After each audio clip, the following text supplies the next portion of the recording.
열왕기상 3장 1절에서 3절까지의 말씀입니다.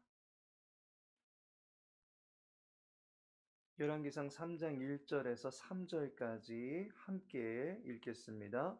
솔로몬이 애굽의 왕 바로와 더불어 혼인 관계를 맺어 그의 딸을 맞이하고 다윗성에 데려다가 두고 자기의 왕궁과 여호와의 성전과 예루살렘 주위의 성의 공사가 끝나기를 기다리니라.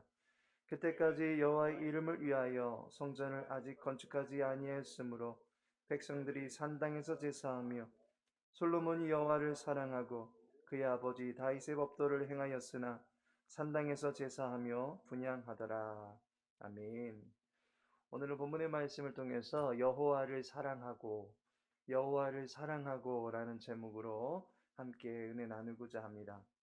여호와 하나님께서 다윗의 가문에 솔로몬이 태어나게 하실 때에 특별히 솔로몬에게는 별칭 하나를 주셨습니다. 그것은 여디디야라고 하는 이름입니다. 여디디야, 곧 여호와께 사랑을 입은 자라는 의미를 지니고 있는 별칭입니다. 하나님의 사랑을 입은 솔로몬, 곧 하나님께서 사랑하시는 사람의 삶이 어떻게 그 인생이 펼쳐지는지를 본문을 통해서 우리는 알게 됩니다. 하나님의 사랑을 입은 자의 인생이 어떻게 됩니까? 첫째로 그 인생의 뿔을 하나님께서 높여주신다라고 하는 것입니다. 본문 1절에 보니까 솔로몬이 애굽의 왕 바로와 더불어 혼인관계를 맺어 그의 딸을 맞이하고 라고 말씀합니다. 솔로몬이 바로의 공주와 혼인을 합니다.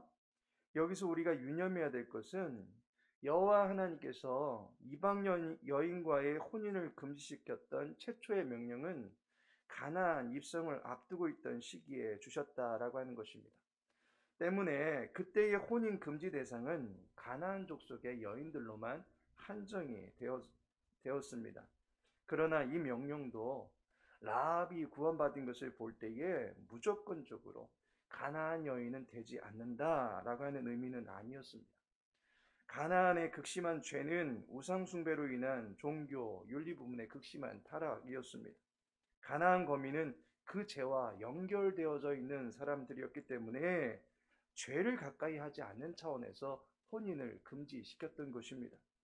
이방인과의 결혼 금지는 이방인들을 무조건 배타적으로 배척하라고 하는 그런 배타주의적 결혼관을 가르쳐 주신 것이 아닙니다.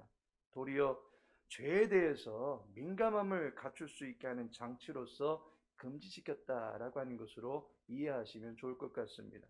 따라서 솔로몬이 바로의 딸과 결혼을 한 그 자체를 죄다라고 하는 그러한 생각으로 접근하면 안 될 것입니다. 요셉도 애굽에 있을 때에 그곳에 있는 여인을 취하였던 것을 보게 됩니다. 죄를 멀리하는 차원에서의 금지 명령이지 그 자체가 죄가 되는 것은 아니다라고 볼 수 있습니다. 결론적으로 바로가 솔로몬을 그의 사위로 삼았다라고 하는 본문의 말씀은 당시에 애굽에서도 솔로몬 왕을 굉장히 존귀하게 여겼다라고 하는 사실을 반영해 주는 것입니다. 애굽은 재화와 지혜의 나라입니다. 국가의 지도자들 대다수가 현학자들인데 바로가 자신의 사위로 삼을 수 있는 사람을 어설픈 사람으로 삼지는 않았을 것입니다. 또한 애굽은 병거의 나라이기도 합니다. 군사력이 굉장히 탄탄한 나라입니다. 전쟁에 있어서 결코 그 어떤 나라에 뒤지지 않는 나라였음에도 불구하고 솔로몬이 다스리고 있는 이스라엘과 평안을 구축하는 것이 국가적 이익이 되었다라고 생각했던 것입니다. 그만큼 이스라엘 나라의 국력이 매우 강대해졌다라고 하는 것을 알게 됩니다. 이것은 당시에 솔로몬의 위상이 대내외적으로 굉장히 인정을 받고 있었다라고 하는 것을 보여주는 것입니다. 하나님의 사랑을 덧입은 자의 위상은 이처럼 높여지는 것입니다. 둘째로 하나님의 사랑을 입은 자의 인생은 어떠합니까? 하나님께서 그 인생의 영역을 넓혀주신다라고 하는 것입니다. 1절에 보면 애굽의 왕 바로와 더불어 혼인관계를 맺어 그의 딸을 맞이하고 라고 하면서 자기의 왕궁과 여호와의 성전과 예루살렘 주위의 성의 공사가 끝나기를 기다리니라 라고 말씀하고 있습니다. 솔로몬이 왕위에 오르고서 내정의 안정을 취하느라고 많은 신경을 썼습니다. 영모와 반역의 불길한 조짐들을 초반에 잠재우기 위해서 많은 노력을 기울였습니다. 우리가 볼 때 그냥 사형시키면 그만이지라고 생각할 수도 있을지 모르겠습니다. 하지만 사형의 대상들이 당시 가지고 있었던 사회적 지위가 결코 무시할 수 없는 그러한 사회적 지위를 가지고 있었던 것이 사실입니다. 국가의 대제사장 역할을 함으로써 많은 성도들의 정신적 지주 역할을 하고 있던 사람을 하루아침에 내몰아 버릴 경우 민심이 흐트러질 수 있습니다. 국가의 군사력을 장악하고 있던 사람을 함부로 대할 경우 군사적 쿠데타가 일어날 수도 있습니다. 왕의 혈통을 가지고 있는 사람을 함부로 대할 경우 그야말로 콩가루 집안이다라고 낙인이라도 찍히면 민심을 얻기가 매우 어려운 상황이 될 수도 있었을 것입니다. 게다가 시므이 같은 사람의 경우에는 그가 가진 권력이 어찌나 강한지 블레셋에 가서도 거뜬히 자신의 두 종을 찾아올 정도로 외교력과 군사력을 갖추고 있었던 사람인 것을 보게 됩니다. 단 한 사람이라고 무시할 수가 없는 그러한 사람들이었던 것을 보게 됩니다. 다행히 그 모든 사람들을 공의롭게 심판함으로 말미암아 민심을 잃지 않게 된 것을 보게 됩니다. 그리하여 이스라엘 내부에는 평안이 깃들게 됩니다. 46절에 보면 이에 나라가 솔로몬의 손에 견고하여지니라. 나라가 견고해질 수 있도록 정사를 펼쳐나갔습니다.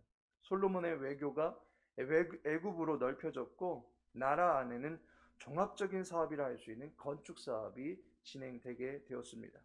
솔로몬이 감당해야 될 일의 영역이 넓어지고 있는 것을 보게 됩니다. 이와 같이 하나님의 사랑을 입을 때에 그 사람의 지경은 점점 넓혀져 가게 되어 있습니다. 많은 것을 맡기실 수 있는 그러한 사람이 되도록 하신다라고 하는 것입니다. 하나님께서 사랑하시는 성도 여러분, 하나님의 사랑을 입을 때에 우리의 명성과 우리의 역할은 점점 더 비중 있게 되어집니다. 그럴 때 우리의 자세가 중요합니다. 자칫 한순간의 인기에 모든 것을 다 얻은 것이냐 교만하고 자만하게 되면 모든 영예는 물거품과 같이 사라질 수 있습니다. 많은 역할을 감당함으로써 도리어 자신의 능력을 과시하고 연약한 자를 무시하며 선줄로 생각하다가는 큰 화를 입을 수도 있습니다. 하나님의 사랑을 덧입은 자의 평생은 하나님을 사랑하는 일에 더욱더 힘써 나가야 할 것입니다. 본문 3절에 보니까 솔로몬이 여호와를 사랑하고 그의 아버지 다윗의 법도를 행하였으나 산당에서 제사하며 분향하더라 라고 말씀하고 있습니다. 솔로몬의 지극히 높아지는 권세와 많은 일들을 감당하면서도 그가 결코 소홀히 취급하지 않았던 것이 있습니다.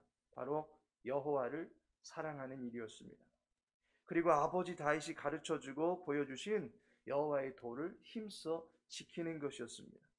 열왕기상 2장 2절과 3절에 다윗이 유언으로 솔로몬에게 남겨준 말이 나타나고 있습니다. 평생 여호와의 명령을 지켜 행하면 무엇을 하든지 형통하게 될 것이다 라고 하는 말씀입니다. 솔로몬은 여호와를 사랑하고 그분의 말씀을 준행하기에 힘쓰므로써 나라의 모든 일들을 감당해낼 수 있는 준비를 해 나갔던 것을 보게 됩니다. 로마서 8장 28절에 보니 우리가 알거니와 하나님을 사랑하는 자 곧 그의 뜻대로 부르심을 입은 자들에게는 모든 것이 합력하여 선을 이루느니라 라고 말씀하고 있습니다. 성도는 하나님의 사랑을 입은 자로서 하나님께 부름을 받은 사람들입니다. 우리를 부르시고 세우신 하나님을 평생토록 사랑하며 나아갈 때에 우리의 삶의 모든 지경에 합력하여 선이 이루어지는 역사가 펼쳐지게 될 줄로 믿습니다. 하나님께서 그의 사랑을 입은 모든 자들의 뿔을 높여주시고 그가 감당하는 삶의 역할과 헌신하는 교회의 역할에 많은 달란트를 주시면서 잘 감당할 수 있도록 도와주시리라 믿습니다.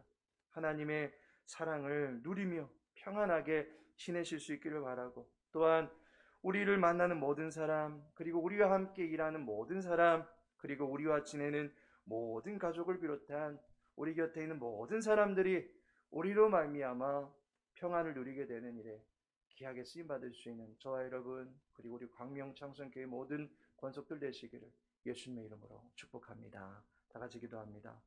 살아계신 하나님, 하나님의 측량할 수 없는 사랑을 받고 있는 죄인임을 고백합니다.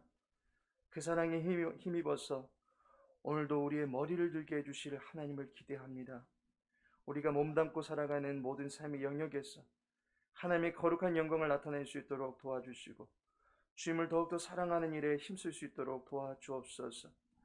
우리의 삶을 거룩하게 들어 사용하사 만인들에게 덕스러움을 보일 수 있게 하시고, 더욱더 주님을 닮아가고 더욱더 주님을 위해 살아가며 더욱더 주님을 기억하며 살아갈 수 있는 겸손한 주님의 일꾼들이 될 수 있도록 도와주옵소서. 코로나 앞에서 우리는 심히도 연약한 자임을 다시 한번 깨닫게 됩니다. 이 땅의 교회들마다 쏟아내는 회개의 눈물을 보시고 진노 중에라도 긍휼을 잊지 말아 주옵시고 이 땅을 치유하여 주옵소서. 토요일에 있어질 교회 설립 감사 예배를 통해서 하나님께서 영광을 받아 주옵시고 주의 교회의 앞날을 주님께서 책임져 주시옵소서. 오늘 한날의 모든 삶을 주님께 의탁하오며 예수님의 이름으로 기도합니다.